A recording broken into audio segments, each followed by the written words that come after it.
राकेश और उसका दोस्त रमेश घूमने के लिए मनाली जा रहे थे। मनाली पहुंचते ही वे सबसे पहले अपनी कार से उस होटल में गए जहां उन्होंने कमरा बुक किया था। वहां थोड़ा आराम करने के बाद वो दोनों घूमने निकल गए। रात होने के बाद जब वो वापस अपने होटल जा रहे थे, तभी खराब मौसम के कारण होटल जाने का रास्ता बंद हो गया था। रास्ते को सही होने में सुबह तक का समय लगने वाला था। राकेश और रमेश ने सोचा कि अपने होटल तो आज रात जा नहीं सकते, इसलिए यहीं आसपास में किसी होटल में एक रात के लिए कमरा बुक कर लिया जाए और सुबह होते ही अपने होटल चले जाएंगे। वो दोनों कमरे की तलाश में अपनी कार से इधर उधर होटल ढूंढने लगे। आसपास कोई इंसान भी नहीं दिख रहा था जिससे वो लोग किसी होटल का रास्ता पूछ सके। काफी समय बीत जाने के बाद उन लोगों को एक बुढ़ा आदमी दिखा। राकेश ने अपनी कार रोककर उससे होटल का रास्ता पूछा। बुढ़े आदमी ने एक और इशारा करते हुए होटल का रास्ता बताया। राकेश बुढ़े के बताए हुए रास्ते की तरफ अपनी कार लेकर चल दिया। कुछ दूर चलने के बाद उन लोगों को एक होटल दिखाई दिया। राकेश और रमेश ने चैन की सांस ली और होटल के अंदर चले गए। होटल के अंदर जाके उन्होंने काउंटर पर खड़े आदमी से रात भर रुकने के लिए एक कमरा मांगा। उस आदमी ने होटल के कुछ नियम बताए और एक कमरे की चाबी राकेश को दे दी। राकेश और रमेश चाबी लेके कमरे की ओर चल दिए। चाबी पर कमरे का नंबर लिखा था, कमरा नंबर 408। होटल में हर मंजिल पे चहल पहल थी। इन दोनों का कमरा चौथी मंजिल पे था। वो मंजिल बिल्कुल सुनसान थी। खैर, वे लोग इस बात पर ज़्यादा ध्यान नहीं दिए। उन्हें तो यहाँ बस एक रात ही गुजारनी थी, इसलिए वे लोग अपने कमरे के अंदर चले गए। अंदर पहुँचने के बाद उन्होंने देखा कि ये उस कमरे में तो काफ़ी धूल है। ऐसा लग रहा था जैसे कई सालों से वो कमरा बंद पड़ा हो। वहाँ ना तो पीने का पानी था और ना ही नहाने का। राकेश ने वहाँ पे रखे फोन से होटल के स्टाफ को कॉल किया।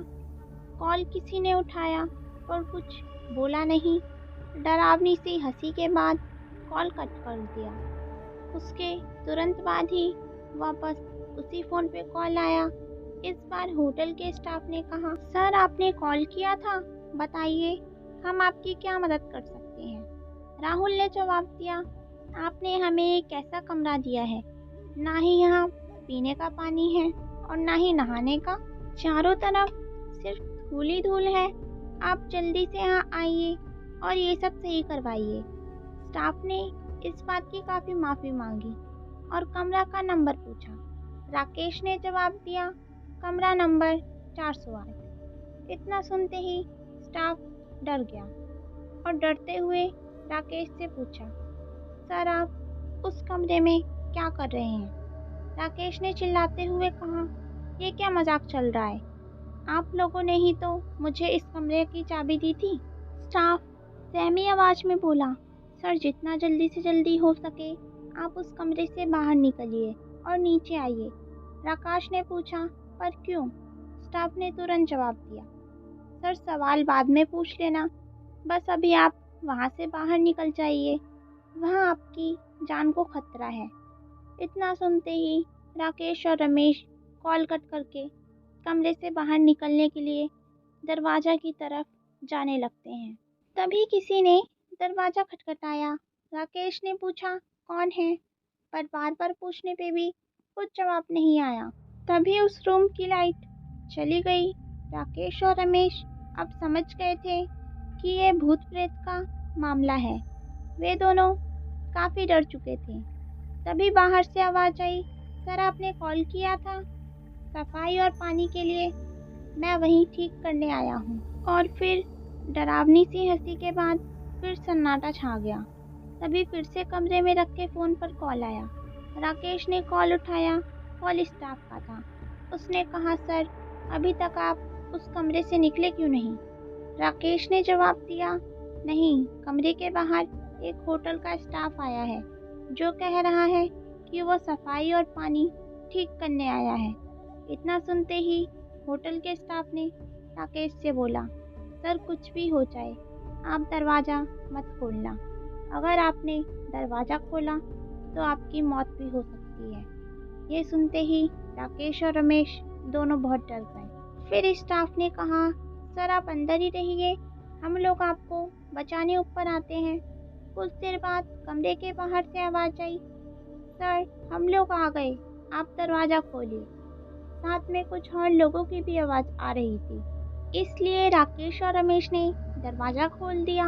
उन्होंने देखा सामने सच में होटल का स्टाफ ही था। दोनों ने चैन की सांस ली। फिर सभी लोग वहाँ से जल्दी से नीचे आ गए। राहुल ने काउंटर पर देखा, पर वहाँ पर कोई दूसरा स्टाफ था जिसने राहुल को चाबी दी थी, वो कहीं नहीं दिखा।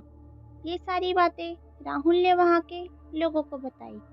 उन लोगों ने राकेश से कहा, सर आपको जिसने चाबी दी थी वो भी पहले इसी होटल में काम करता था, पर अचानक से एक दिन कमरा नंबर 408 में रहस्यमय तरीके से उसकी मौत हो गई। तब से उसकी आत्मा इसी होटल में रहती है, पर वो बस उन लोगों को ही परेशान करती है जो 408 कमरे के पास जाते हैं। पता नहीं आज आप लोगों को वो कैसे उस कमरे तक ले गई। राहुल और राकेश अब सारी बातें समझ चुके थे। जैसे तैसे उन्होंने वहाँ रात गुजारी और सुबह होते ही अपने होटल की ओर चल दिए।